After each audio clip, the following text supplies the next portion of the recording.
first thing I think that is on everybody's mind is, you recently made the switch from ComTrain to HWPO. Why was it time for you to make that change? Mostly the change came from wanting to move back home to Ohio. So moving to Boston was a huge move for us. My husband and I are big homebodies. We were actually living away from family in Ohio, but still fairly close. And then moving to Boston, we were just super far away from family. So we felt very isolated. It was a great time with ComTrain for the 2 years, a little less than 2 years that I was there.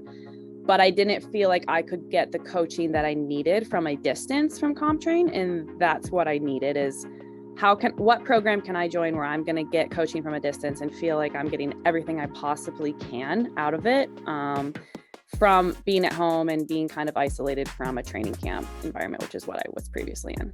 What was that process like for you in making the decision to ultimately go with HWPO? When I knew I wanted to move home, I kind of started thinking, where am I going to go?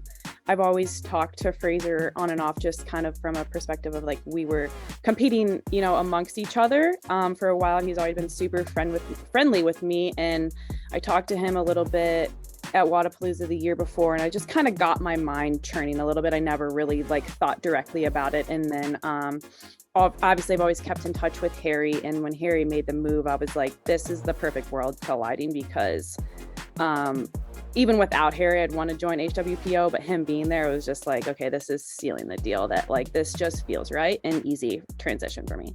So far, what are the biggest differences between what you are doing now and what you were doing?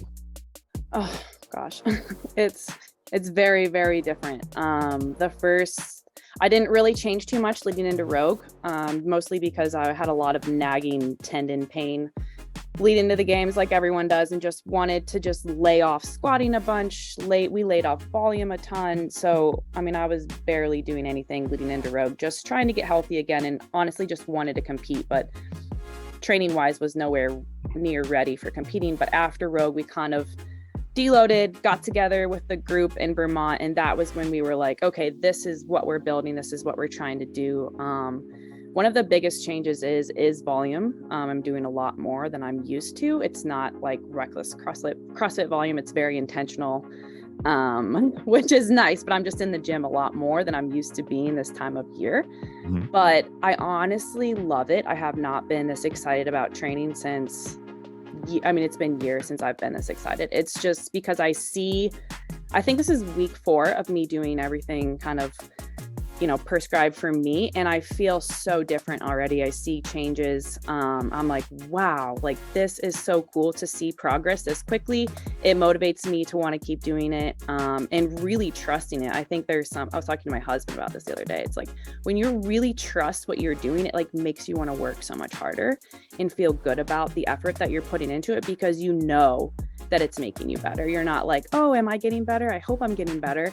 Especially training alone, or, not training with other competitors, which I was used to. You don't have that comparison every day. So you got to know that you're really trusting what you're doing. And so far, I feel really great about that. And how does all of that line up with your own self-evaluation process, right? Most of us assume you finish up with the games or big competition, you look at the leaderboard, you look at where can I improve. But sometimes, and we talk about this like newbie gains, when you're so far into a career, sometimes it feels like making those improvements require so much more effort for just a little bit of juice out of the squeeze. And I'm curious if that's where you felt, or is this kind of like a kind of a new and almost kind of uncharted territory for you? It is kind of uncharted. I think it's like the evolution of my career has been what it was supposed to be, and I truly believe that. So at the beginning, we hammered fitness, and I was ready for the games. I was super fit in 2018. And then I show up there and realize how many weaknesses I have from an upper body pulling strength perspective, and wow, we really need to work on this. So we have hammered that the last couple of years. My upper body pulling raw strength is so much better. And, during that time it was necessary, but we hyper-focused on that. We walked away from the barbell. We did a lot of things that wasn't necessarily beneficial for me as a whole athlete, but it made me better in those holes. So now I feel like we are getting back to pure fitness and focusing on what I am good at, obviously still addressing the weaknesses, but it's just not my whole programming anymore. And it's exciting because it feels like, I'm back on the barbell every single day, which I cannot tell you guys the last time that I was doing that. And, we're really, really working on my technique and getting stronger in the areas that I need to get stronger, not so much brute strength, but, the little nuances of stability and all of that kind of stuff, and my stamina over weightlifting and, just general fitness.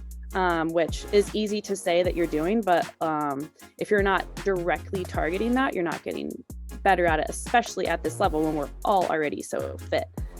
So yeah, those have been like the biggest things that I've really felt, I've noticed.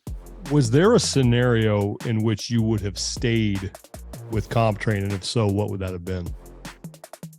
Oh, that's a hard question. I don't know, to be honest. I wasn't unhappy there, but I think the biggest thing I've noticed since being home is, being with family and having a life outside of the gym has changed perspective so much for me.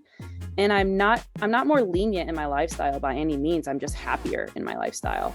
And we were isolated in Boston. That's the only way to describe it. Like, we had great people in the gym. We had a great community in the gym, but outside of that, we didn't have friends outside of CrossFit. We didn't have family there. And that's hard for people like me and my husband. And it was just like, how do you find purpose outside of the gym when you're so far away from it? And now that we're here and back, I just cannot imagine going back to that isolation again. So I don't know. That's a hard question, John.